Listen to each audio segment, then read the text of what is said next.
साथ संगत जी बड़े प्यार से कहना जी धन निरंकार जी। साथ संगत बहुत ही सुंदर विचार जो कि सुनकर आप बहुत खुश हो जाओगे। तो ऐसी खुशी सबको मिले, ऐसी ही विचार दास ने आज रखने की कोशिश की है। तो दास निवेदन करता है कि अगर आपने अभी तक चैनल को सब्सक्राइब नहीं किया है तो चैनल को सब्सक्राइब कर दीजिए और बेल आइकन भी प्रेस कर दीजिए। आइए तो बढ़ाते हैं ज्ञान को और लेते हैं माँ दीक्षा जी से रहमते। शहंशाह बाबा अवतार सिंह जी संपूर्ण अवतारवाणी शब्द संख्या 258 में फरमाते हैं, संत है जेहड़ा श्वास श्वास विच रबदा नाम ध्यानदा ए। संत है जेहड़ा श्वास श्वास विच रबदा नाम ध्यानदा ए। संत है जेहड़ा दूजे का सुख खिंदे विच मुस्कानदा ए। साथ संगत यह पहली पंक्ति में रूहानियत का जिक्र है और यहाँ पहली दूसरी पंक्ति में इंसानियत की बात की गई है। साथ संगत किसी व्यक्ति में इंसानियत और रूहानियत संग संग हो तो जीवन में चार चांद लग जाते हैं। व्यक्ति में इंसानियत है तो वह अच्छे आचरण वाला जीवन व्यतीत करता है, लेकिन यदि उसमें रूहानियत नहीं है तो अच्छा जीवन होते हुए भी उसका पार उतारा नहीं होता। समय के सद्गुरु से ब्रह्मज्ञान की दात प्राप्त होने पर जीवन में रूहानियत का प्रवेश होता है।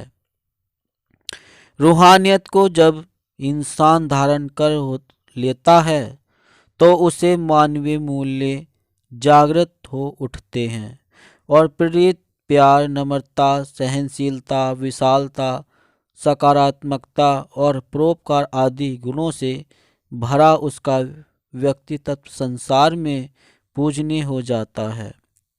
साथ संगत इंसानियत शरीर तक ही सीमित है, जबकि रूहानियत का संबंध रूह यानी आत्मा से है।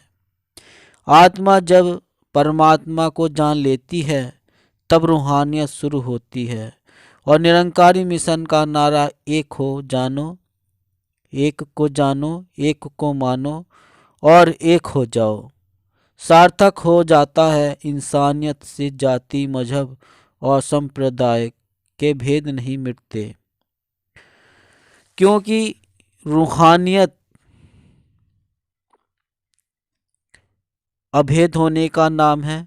और तब नर और नारी, बालक या वृद्ध, या कि ब्राह्मण, क्षत्रिय, वैश्य और शूद्र आदि से संबंध रखने वाले हर मानव शरीर में एक प्रभु परमात्मा का नूर ही दिखाई देता है। रूहानियत से प्रभु को जानकर प्रभु भक्ति का प्रादुर्भाव होता है और भक्त आनंद मनाता हुआ लक्ष्य की ओर बढ़ता है। मानव जीवन का लक्ष्य तो बंधन मुक्त होना है। जब जन्म जन्मांतर से आत्मा पर लगे बंधनों से मुक्ति का नाम ही मोक्ष है। साथ संगत बाबा गुरबचन सिंह जी फरमाते हैं, रूहानियत वाला व्यक्ति ब्रह्मा के जानकार फिर निरंकार की रजा में रहता है। प्रभु इच्छा को शुभ मानता है और हर हाल में खुशी महसूस करता है।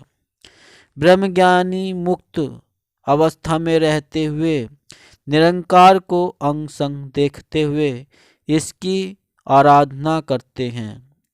इंसानियत और रूहानियत संग संग हो तो बुरे को भी बुरा नहीं कहा जाता, बल्कि उसके लिए भी भले की कामना की जाती है। यहाँ कोई प्रतिशोध, कोई प्रलोभन, कोई भय, कोई आशा या निराशा नहीं रहती। यहाँ अपने पराये का भेद नहीं रहता और मैं मेरे का भाव सदा सर्वदा के लिए समाप्त हो जाता है। सासंगत यहाँ अनेकत्व के स्थान पर एकत्व का भाव स्थायी हो जाता है। समदृष्टि की उत्पत्ति ही इंसानियत और रूहानियत की असली पहचान है। सासंगत रूहानियत की जागृति के उपरांत मनुष्य का कर्ता भाव समाप्त हो जाता है और वह एक सच्चे समर्पित भक्त वाला जीवन व्यतीत करता है। वह लाभ हानि, जीवन मरण, यश अपयश को प्रभु के हाथ छोड़ देता है। तेरा भाना मीठा लागे को अपने जीवन में उतार कर वह सहज अवस्था को प्राप्त कर लेता है, खुश रहता है, मग्न रहता है, क्योंकि महापुरुषों उसने सब कुछ प्रभु परमात्मा पर छोड़ दिया है। उसे अगर कुछ पता है तो भक्ति का, भाव का, संगत का और खुश रहने का। बस उसे खुश रहना है, क्योंकि वो एक अपने आप को फ्री महसूस करने लगता। उसे कोई टेंशन, कोई गम नहीं रहता। उसे सिर्फ इतना पता है कि मैंने सब प्रभु को छोड़ दिया है। प्रभु जाने, उसका काम जाने।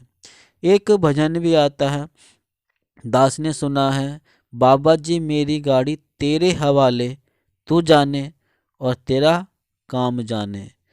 बस वह अपनी गाड़ी को छोड़कर खुश रहता है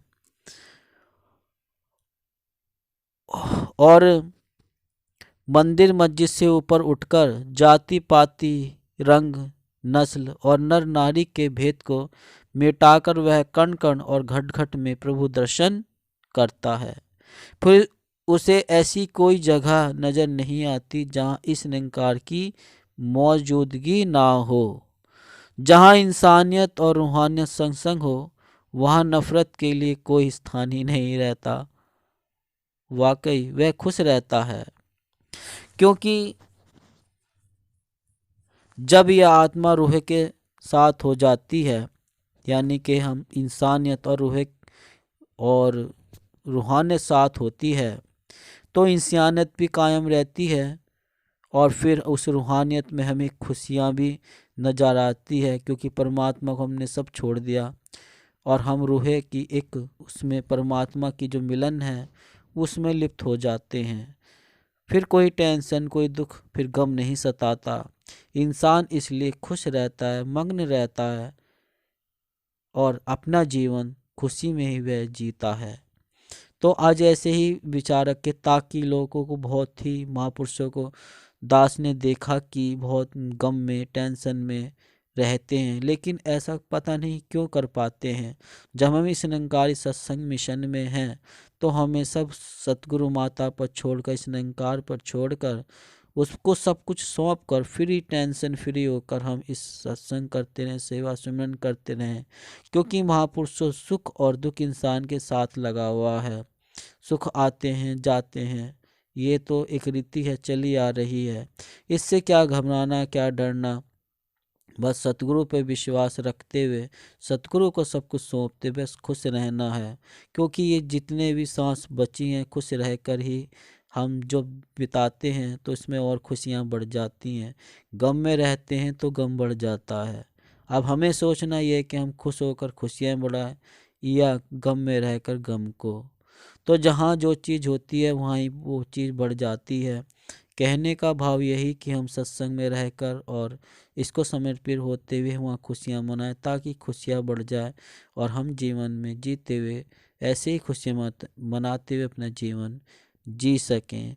तो दास निवेदन कर रहा है कि अगर आपने अभी तक चैनल को सब्सक्राइब नहीं किया है तो संदेश निरंकारी का चैनल को सब्सक्राइब कर दीजिए और बेल आइकन भी प्रेस कर दीजिए। महापुरुषों जी बड़े प्यार से कहना जी, धन निरंकार जी।